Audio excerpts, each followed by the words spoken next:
What does it really take to change the way billions of people communicate?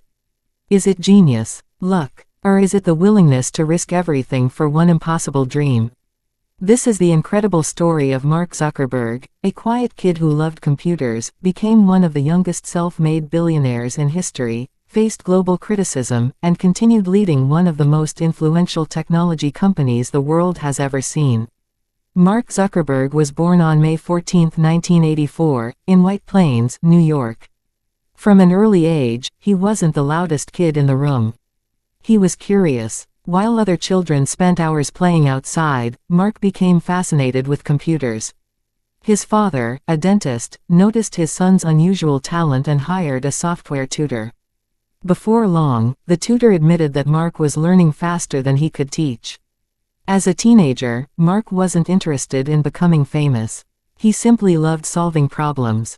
He created computer programs just for fun, including a messaging system that connected rooms in his father's dental office. Even at that young age, he was already thinking about making communication easier. His talent eventually earned him a place at Harvard University, one of the most prestigious schools in America. But Harvard became much more than a college experience. It became the place where history would change forever. In his dorm room, Mark noticed something simple. Students wanted an easier way to connect online. Social media barely existed, and nothing truly captured college life. So in February 2004, with a few friends, he launched a small website called Facebook. At first, it was only available to Harvard students. Then it spread to other universities. Soon, millions of people wanted to join. No one could have imagined that a small dorm room project would become one of the biggest technology platforms in the world. As Facebook grew at an unbelievable speed, Mark faced the biggest decision of his life. Stay at Harvard and finish his degree, or leave everything behind to chase a dream that might fail. He chose the dream. It was a decision that shocked many people. Walking away from Harvard sounded reckless. But Mark believed that opportunities like this don't come twice. He moved to California with his team, working day and night in a small rented house that served as both an office and a home. There were long nights, coding sessions that never seemed to end, and constant uncertainty about whether the company would survive. Success didn't arrive without controversy. Almost immediately, legal disputes emerged over who had originally conceived the idea for a social networking platform. These lawsuits followed Facebook for years and attracted enormous media attention. Many people questioned Mark's ethics, his leadership, and even his character. For many young entrepreneurs, that level of pressure would have been enough to quit. But Facebook kept growing. The platform expanded beyond colleges, opening its doors to the entire world. Families stayed connected across continents. Friends reunited after decades. Businesses found new customers. Communities formed around shared interests. Within only a few years, Facebook had become a global phenomenon. Then came another historic moment. In 2012, Facebook became a publicly traded company. Overnight, Mark Zuckerberg became one of the richest people on Earth. Most people would assume that reaching billionaire status means life becomes perfect.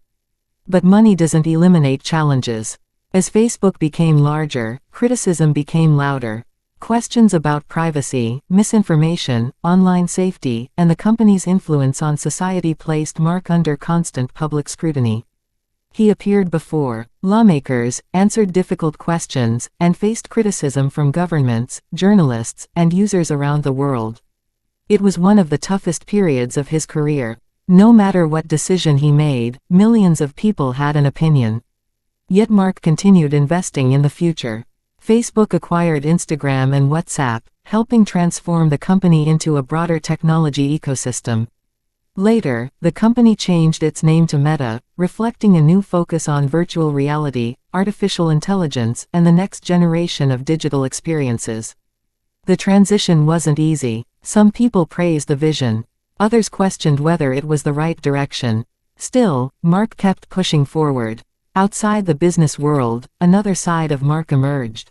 Together with his wife, Priscilla Chan, he pledged to give away much of their wealth over their lifetime through charitable initiatives focused on education, science, and healthcare.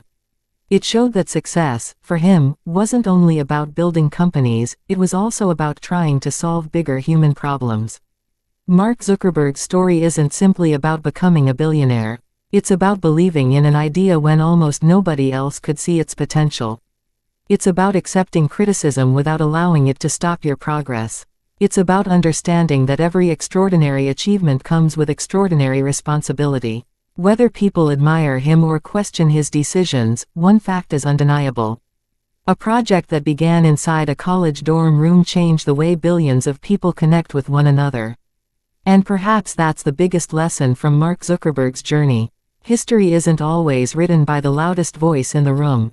Sometimes, it's written quietly, by someone willing to build something the world has never seen before.